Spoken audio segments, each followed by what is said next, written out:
இது கூண்டு விட்டு கீழே வந்துச்சு. திரும்பி இதோட கூண்டுக்கு நான் எடுத்துகிட்டு போய் வைக்க போகிறேன். இப்போது இதோட வழி எங்கே இருக்குன்னா இந்த பைப்புக்கு மேலே இருக்குது. இப்போ நான் லேட்ரு போட்டேன், ஏறி போயிட்டு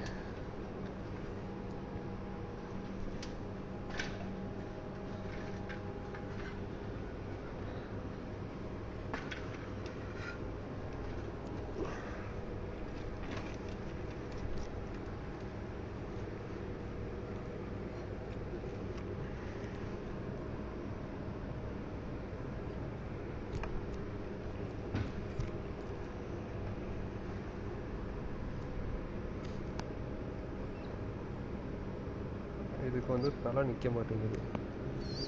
இவரோட சொந்தக்காரர் இங்கே ஒத்துக்கிறாரு. அவரு கூட இவரையும் அவரோட பஞ்சாயத்துக்கு விட்டுட்டேன்.